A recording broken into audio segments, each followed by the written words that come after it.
Art Talk, and we are very excited. I've got two fantastic artistic builders, Arduenn Schwartzman and Harter Fall, are joining me tonight. Um, Hello. yeah, Hello. welcome. Happy birthday, Second Life. Yeah, happy birthday, Yes. Second Life. Well, I'll start with you, Arduenn. Um, I wanted just to start by finding out what brought you to SL. What brought me to SL? Um, that's almost a Second Life lifetime ago. Well, literally for me, of course. Somewhere January, right after Christmas 2007. That was the time when Second Life made the old media, like newspapers, websites, and all that. That's probably the time when it caught my attention. And we're in the PG sim, but it was about an interview with Anche Chung being interviewed because she was the first millionaire in Second Life. She was being interviewed, and the interview got disturbed by griefers shooting stuff. I'm not going to say what because this is a PG sim, but that actually attracted my attention. That made me join Second Life. You mean the the griefing part you were excited about, Uh, not the making $1 million. it was about her being interviewed and having penises shot at her. That made the news. And then I thought instantly, like, oh, my Second Life is cool. I'm going to have a look there. So, and that's what I did with a lot of my blogger friends. We all made accounts. I already used the Arduenn as a nickname in the blogosphere, so to speak, and I thought Schwartzman would be. I thought that would be a appropriate, nice surname. So I took that and had a look around, and it was a bit of a troll back then. We just we had fun as a regular noob. We'd had fun and well, maybe it was I didn't behave very well back then, and then I lost interest for a few months. I think when I came back, and that's when I discovered that you can actually be creative in Second Life as well. I discovered you could build stuff and script stuff, and I thought, oh, this is really cool. So that was actually when I saw the light and decided to stay. We're glad you did. Yeah. And Harder, what brought It, you into Second Life? it's actually quite surprising to hear Arduenn's story. I never heard that before. It's pretty similar with mine. It was also We all end of start as briefers, right? 2006 to beginning 2007, and the reason was I read a newspaper article about all that fuss about Second Life, and me being always a big science fiction fan, specifically Snow Crash and such. I thought, yeah, give it a try. And early 2007, I came here. It was very interesting. I was already 3D modeling in real life, and yeah, that's how I came here. And Harder, so when did you start creating? Oh, but about straight away, I tried to make my own clothes and stuff, which was a quite steep experience to learn much, because it was back then all prims and sculpties and yeah, nothing like real life modeling. So, and I made all kinds of steampunkish and wastelandish stuff like backpacks and such. And then yeah, I went more into the art direction. And Ardo, what was the first thing you made? The first thing I made, I think, it was a telephone horn. It, yeah, definitely. I'm not going to look it up in my inventory now. It's deeply buried in there, but it was a phone horn. You just hold in your hand against your ear, And if you would type something in local, it would secretly, on the secret channel, shout something to someone else, also holding a horn somewhere else in the region. And then the message would get through. It's a bit like, I don't know if you remember the tin cans with a wire between them as kids. Oh, yeah. Something like that, but done the SL equivalent. It was pretty silly and pointless, but my first experiment. Well, I remember Harder, I think one of the first times I was introduced to you was in a gallery, and this little column artwork that you did that's kind of an optical illusion from any side that you go to, I saw, and I was like, oh my God, this is so cool how you guys do these things. Yeah, that was actually accidentally when I made a Steampunk Belt. I discovered I used the alpha texture there, and that thing looked just wrong. That alpha bug appeared, and I thought, why not abuse that thing and make some art? Me being a big MC Escher fan all my life already, I saw the opportunity to abuse this little trick and made a bit with optical illusions. That's my very oldest art stuff, these optical illusions. Later on, I made more abstracts, animated abstracts. You've been working with optical illusions before your Second Life era, too? No. I mean, how? Drawings, yeah, maybe, but more on an amateur level. So no one saw that ever. So I kindled that. Yes, exactly. Well, that brings up a question. In real life, are either of you artists before you came in here? I'm a graphic designer in real life, so yeah, that's a bit of connected then, yes. So that would be art as in graphic design, utilitarian, or how do you call that? More than... I have to add a little disclaimer here too, that I don't consider myself as an artist. I make stuff, and so I use the word art in the sense of designing things and aesthetically pleasing. So I guess art in a broad sense.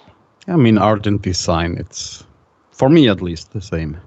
Yeah. Also, artisanship. To me, the strict sense of art would be, if you don't know what it is, it's art. If it's useless design, it's art. If you can't make it, if you won't get rich by it, if people will pay millions to buy it after you've died, then it's art.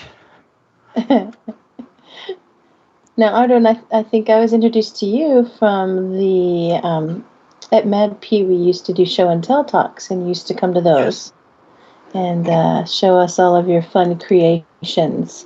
And that turned into a parlay of you working for MadP. Indeed, it did. I was introduced to MadP by someone, by Eoline from Canada, who I've met in real life too. She used to work for MadP as well, and started out indeed with the show and tell things, which you used to host, and it was in the beginning. It was easy just to show stuff I'd made earlier on, and I think I made a really good show. Was I? Oh yeah, I am. Yeah, but voice is still working, right? No, yes. It's on Skype. Well, in Skype. Oh dear, then I better quickly do something about it. So Harder, when did you join MadP? We'll talk amongst ourselves while Arduenn is coming back after his work. That was at the party I accidentally somehow, also involving Eoline again, and Claudia 222. They dragged me to a party where I accidentally run into Kiana, and I was always interested in games and always a big gamer and such. And we just talked a bit, and at that point I had my Leah sim in the process of building. And I showed her that. She also helped me then a bit, made a mini hunt there. And yeah, so we found each other, and a bit later then I joined the team completely and became then the creative director even. And how have you witnessed building in SL change? With Mesh, that had of course the Yay. big impact. I still don't like Sculpties because yeah, it's just you're just stuck to that UV map that is wrapped around the thing, and you can't have multiple faces and such. So Mesh made a big impact. Me working with 3D design before real life. But of course, I love to build with prims. I joined back then all these speed building events just to sketch something out with prims. Like the Builders aesthetics. Brewery? Did you join that? No, that was at the Tiny Land at the Raglanshire. Their speed buildings I always joined. Oh yes, I remember those. Yep. And Arduenn, I didn't know where I crashed. You crashed when you were talking about the Mad P, joining up with Mad P after Eoline. Oh yeah, I was about to plug my own current business on the Warbugs. I remember making quite a hit there at the show and tell at Mad P's, showing my Warbug spaceships and the space station. Yeah, and we have some examples of your Warbugs right out front here in the water. And the Red Baron, is that the one that anyone can get when they come to your sim? The Red Baron is, of course, it's a nice little red triplane, and if you come to that sim, the Warbug sim, the Black Forest, it's called. You can just try them out. You don't need to buy anything. You just click the windsock pole, and then a plane will res. It's a tiny plane. Your avatar will have to fold into it a little bit, and it's quite slow, but it can use this single sim you can fly around it in a very pleasant way. You can actually shoot to and have air combat stuff. Do air combat with it. And I like the fact that you have created it so that anyone interested in building can create their own version of it. I'm curious, what are some of the wildest Warbugs you've seen people create? My personal favorite is the waffle Warbug with whipped cream. I mean, this is one of the most important things in Second Life, that it's you can make prefab things, but you can unleash people's creativities as well. So, and the scripting's a bit further away from most people. So I provide scripts as well. You just toss in your own prims, and you make your own creation fly and compatible with the Warbug air combat system. And I've seen a lot of amazing stuff over the years. But of course, the Red Baron's an iconic thing. That was one of the first Warbugs I made. Yeah, I love the Red Baron. I think that was one of the first ones I got too. And now that you guys are working with Mad P and creating, you're creating for a storyline for a game. And how difficult is that to kind of have the story first and then create to it? It goes also hand in hand. I mean, it's a long process as it develops. So the story adapts to the building process. Yeah, and vice versa. Yeah. Mm-hmm. Sometimes you change the story along with what you've created and fine-tuned. Well, sometimes Kiana sees what we built that it's not really that she expected, and then she makes the story fit to it or gets new ideas, of course. Yeah, we have to people that don't know Mad P, Kiana Reiter's the director, the director of Mad P Productions, and we're making Second Life games. And we're currently working on a game called Unia, and she wrote the storyline for that. And it's a dynamic process that she had in mind the story for years already about this new game. And while we're building, it's very dynamic. And we had a major development a few months ago about the storyline. I shouldn't tell too much about it. Do share. It's kind of it's a bit secret though. Well, behind us, I see from the carnival, the entrance to the carnival. That was quite a fun build. Tell us a little bit about how you came up with that for the entrance.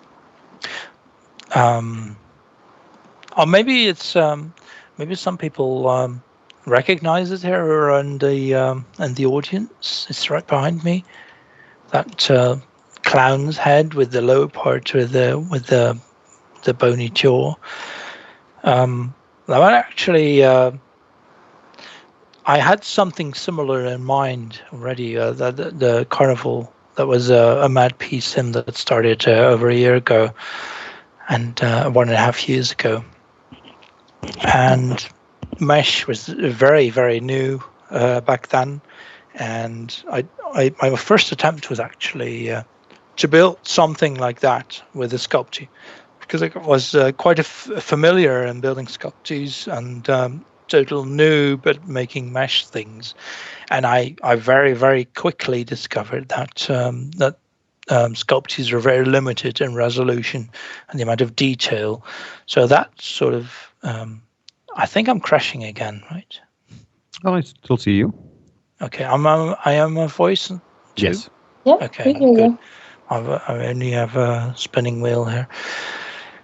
So that was actually there was a trigger to force me to go to Blender and learn Mesh, and this is a moment I'm very thankful for to learn Mesh as a creator. And well, the results behind me, it's very primmy. If you go into edit or something, you can see that's over 100 prims, but I was a total noob back then. I could probably reduce it back to maybe 10 prims or so right now. But that was when Mesh was quite new, 2 months or yes. so, I think. Yeah.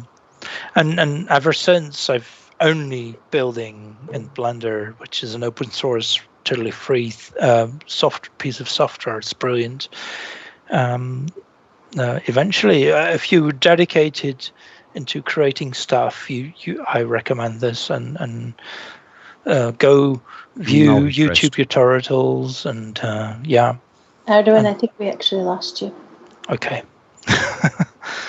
Tutorial log here again. This is an expected behavior, though. I'm on the new viewer. Wait till you get back.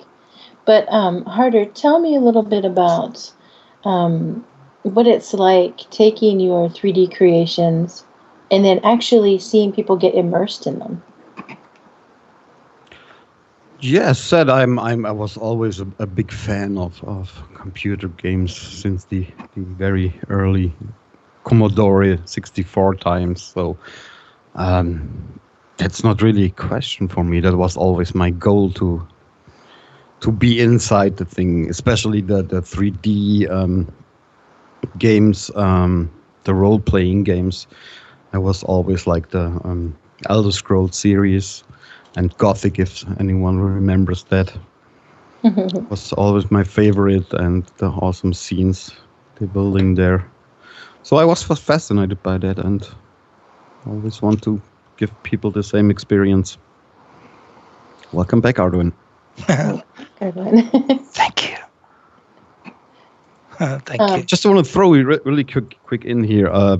If you need more info about MadP Productions and MadP, just Google it. I post here for the audience really quick a few links. Bit advertising has to be. We are also holding at the moment a little writing contest at our new shopping sim, the Green Mire. There's also a little adventure. If people can't wait for Unia to come, they can have a little adventure there. Yay! Yeah. Oh, that's okay. Now, I have also here, you guys have ventured into the gotcha world. And your latest gotcha item is the bonsai trees, which I actually made into giants that I have around us right here. Tell us about those, Arduenn. Yes, those are fun to make. That's too burn. That's too bad, Fern.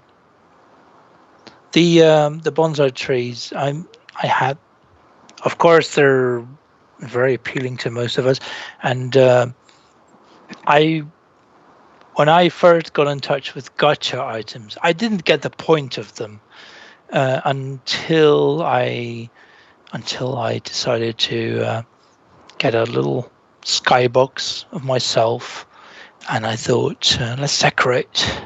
And the interior decorator got unleashed in me, and I thought, there's not many plants in Second Life to decorate with. I mean, there's a lot of other stuff like biggies and cups and all sorts of gotcha stuff. And then I sort of started to slowly realize the idea of gotcha, and I thought, that's pretty cool actually. And then through Mad P again, I got involved in the gacha world, and at some point we got an invite from the arcade, which most people are familiar with, and I thought that's a big honor. And a few months ago, I set off to make these trees because I had this dream because there was this need for my personal need for plants to decorate with. And I thought bonsai trees are really cool, and I just started experimenting with them first with an event called the Feed a Smile event. I made a little gift tree. The money tree? It was the money tree. No, it was before that. It was a baobab tree. Yes, as Hope said. But after that, I made another tree, which was the second attempt with the game Matt P produced. One of the prizes with the money tree. Yeah, and oh yeah, I remember the Little Prince book too, with a little planetoid with 3 baobab trees on it. It's a great thing to decorate with, and did you also have a Zen moment making these bonsais in Second Life? Oh yeah, definitely. Blender. At first, I thought, okay, I'm going to make 16 of these trees, and that took 1.5 months of my life to make those. And after that, I thought I expected to be totally tired. I wouldn't be able to see a tree. I couldn't see a tree after that anymore. Actually, my feeling was, oh, I could make some more, but so it's very relaxing. It gives you energy to make those. And they don't die. The bonsais here. No. I killed at least 5 bonsais real life trying to. Yeah, that's a big alive. misconception because we're used to keeping plants at home indoors, but most bonsai trees are like real trees. You have to keep them outside. They're used to lower temperatures and moisture and whatever. You have to keep them outside. That's the big point. And also they're quite high maintenance. They need to, but that's a real life thing. We're talking about Second Life now. So I really had a lot of fun making these bonsais. After a few years experiencing Blender, which is a full perm, an open source 3D thing, it's sort of taught me. It's an ongoing process to learn Blender, to learn to make 3D objects. And it was a very fun thing to do, and I definitely just continue to do it. Now, does Mad Pig do any building lessons? In the team, we learn from each other, but we don't have like the Builders Brewery.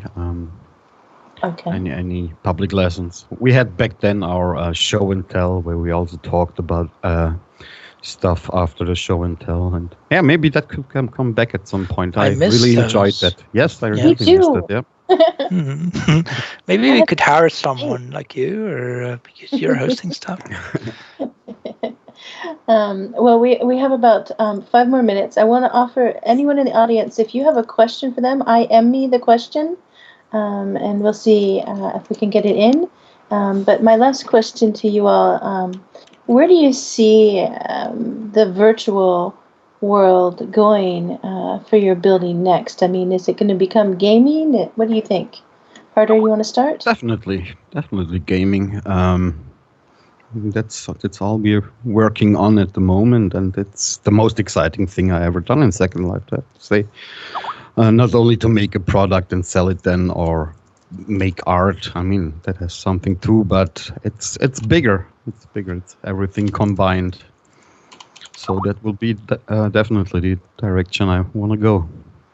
And virtual worlds in general, yeah. I mean, what Linton Labs announced now with the new Second Life to come, obvious that they're working on that. That's no question for me. And let's hope for a better engine and a better experience, also with tools for game designers like us. Yeah. I think I'm crashing again. Be right back. Okay. Try to answer it. I have a question from Dr. Fran. Arduenn, it's for you though, so if you're crashing, I'll wait. I'm pressing the login button. I still see him sitting there. Ah, no. Login failed. I think I'm logging No, off it should now, work. and Yes. I'm logging back on again. Yeah. Okay, well, as long as Skype works. Well, her question. There we go. What's the question? Her question is, are you baking your materials on your builds or texturing them with a UV map? Oh, that's a very good question, yeah. Let me go back on voice. I am on voice. Yes. Mm-hmm. Hello. Yeah. Thank you for the question, Fran. Materials. I'm a bit divided. I have mixed feelings about materials. It's existed in games like the specular and the normal maps. It's existed in games for over 7 years now, 6-7 years, I think. Second Life's caught up with this as well. I encourage that greatly, of course. On the one hand, on the other, there's a large population in Second Life with computers who aren't prepared yet for materials. The alternative to materials is to have those baked into the textures. We see that a lot with a lot of gacha items, things like specular and ambient occlusion and stuff. Is all baked into the actual texture. This may be a bit technical, but it's compatible with people with slightly older computers, and still looks nice too. Into the diffuse map. That's one way to call it. That would be the regular texture in Second Life. I think it's also more the approach. Maybe not so much for the Blender people, but more for the ZBrush people that work with a highly subdivided model. So maybe they use it more. I'm not that familiar with Blender. Okay. It may sound a little bit technical. All this. This is about the appearance of objects in Second Life, and there's been the material feature that had been introduced recently. I think there's only part of people in Second Life who have computers that are fast enough to enjoy this. And there's still a significant part of people in Second Life who can still not see this. And if you apply these materials, these features in Second Life, only half of all the people will be able to enjoy them, and the other half will miss them. And a lot of creators in Second Life realize this, and they try to compensate by applying all these fancy looks of objects, by applying those to the regular textures. That's all the time we have time for, guys. I'm sorry. Okay. Oh, sorry. Arduenn, do you want to wrap? It's something. We're in a transition phase. This is something we'll have to get used to over the coming years. Materials and the way things look in Second Life. Yeah, that will come a lot also with the new viewer, I think. Great. The new Second Life. Well, gentlemen, thank you very much for joining us on Art Talks here at SL11B. We will be having these every night throughout SL11B. So we want to invite everybody out there to come back at 4 p.m. every night if you're interested. And coming up next at 5 p.m. on the stage behind this stage, Safia Widdishins will be talking to a representative from Virtual Ability, a really big community here in Second Life. So everybody join us for that at 5 p.m. And I will wrap this up and say good night. Good night. Good night. Thank you for having us. Yeah, thanks for coming. I'm crashing again. That was fascinating. I was.